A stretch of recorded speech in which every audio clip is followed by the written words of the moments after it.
Hello everyone and welcome to the channel and a little series I like to call What's Next.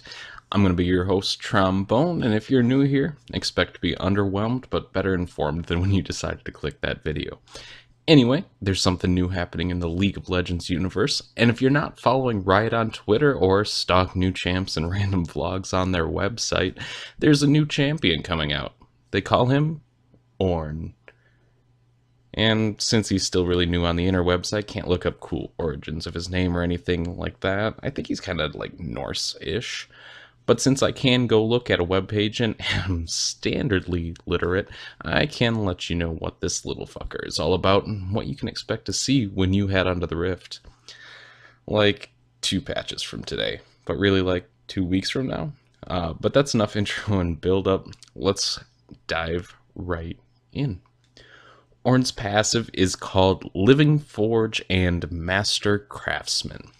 Why is there an and? And does he have 2 passives? The answer to that question that many of you did not ask is yes.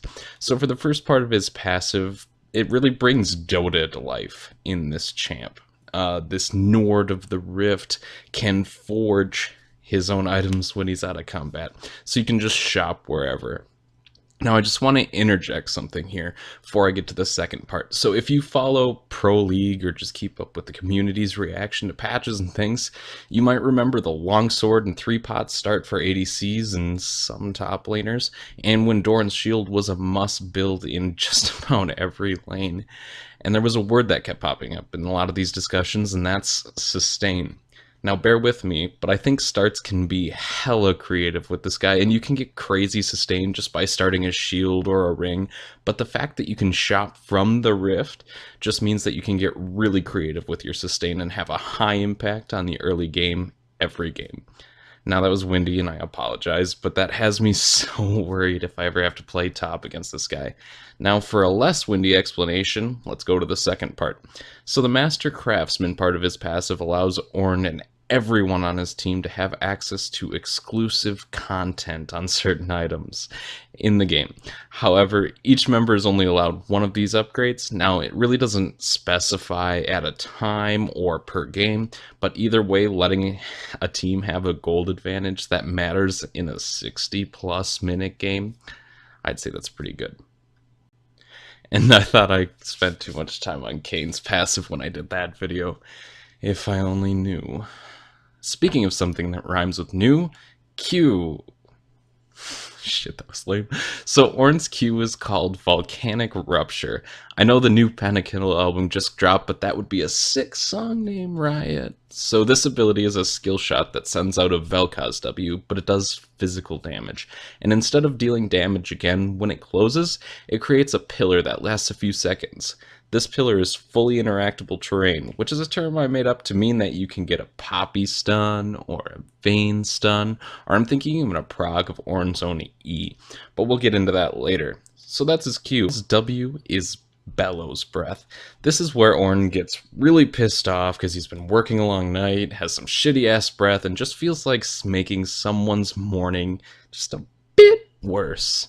This deals by reading it, what I can only assume is percent health as magic damage, and if the enemy is struck by the last portion of flames, it's inflicted with a new thing that Riot has decided to call Brittle.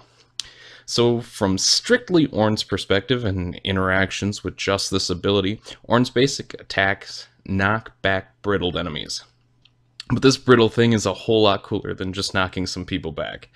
Brittle has really neat interactions with a lot of different things, and by a lot of different things, I mean mobilizing abilities. This, I would assume, I'm only bronze, I don't know, includes roots and stuns, but hopefully, and this is the part I really don't know, includes slows and grounds as well. Because when an enemy has been brittled and they're hit by one of these immobilizing effects, they take percent max health damage from the ability, in addition to whatever damage that ability already does, and the effect itself, which will last longer on a brittle target. I mean, how cool is that? This man is a CC enabling machine. Also, getting a bit memey here, does it increase the duration of an airborne target? Because that could get annoying as fuck. Good for Yasuo, So back to my previous statement, annoying as fuck. So yeah, Brittle's cool. Alright, moving on to in-kit synergy with Ornn's E. It's called Searing Charge. It's your standard run-of-the-mill Poppy Dash. It deals damage on the way to the target location, and if you hit terrain, it does more stuff. Ornn's new stuff is that if he hits terrain, he knocks champs up in a circle, and really that's any enemy within that circle, and does a bit more damage. Also, this destroys player-made terrain, so fuck you, Trundle Pillars, because here I come. But back to the synergy part.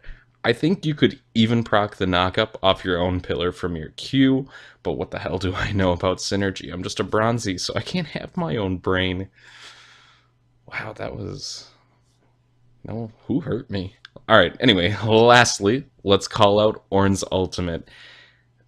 And if you don't know what that does already, then when I explain it, I apologize for the ear-mangling wordplay. It's called Call of the Forge God. So what it's going to do is call out a giant magma ram at a location, and it's going to come to Ornn at an increasing speed. Pretty cool, right? Wrong, because then Ornn decides on the recast that he wants to get in a headbutt fight with a giant magma ram. Some people, am I right? The ram at this point has obviously been bested and runs back away off the rift, so Ornn has the ability to redirect his ult when he recasts it, and while coming to Ornn and going away, his ult's going to do damage and apply that new brittle effect. That little recap at the end is there is, okay, I had a little too much fun with it. It was a giant magma ram, I mean, how can, come on. So, anyway, that's Ornn. He looks super fun. Looks like he has enough in his kit, like, and it synergizes all really well, not only with you, but your team. And it's going to make that island that's top lane a little more fun. I think lately Riot has done a killer job making new champs look interesting and keeping within the theme. Like, Urgot's fucking great. He's my new favorite champion. Anyway, Galio's pretty cool. Zyricon, like, oh... These are amazing. They've really hit the mark this year, and I'm really proud of them. Anyway, I don't know. Let me know what you think in the comments. I don't know. I rarely know what I'm talking about. And as always, thank you so much for watching. If you like these type of what's next where I just read the page instead of doing it like the patch knows, you know, where I do it and you don't, just let me know by hitting that like or thumbs up button. Otherwise, thank you all again so much, and until my next video, have a good one.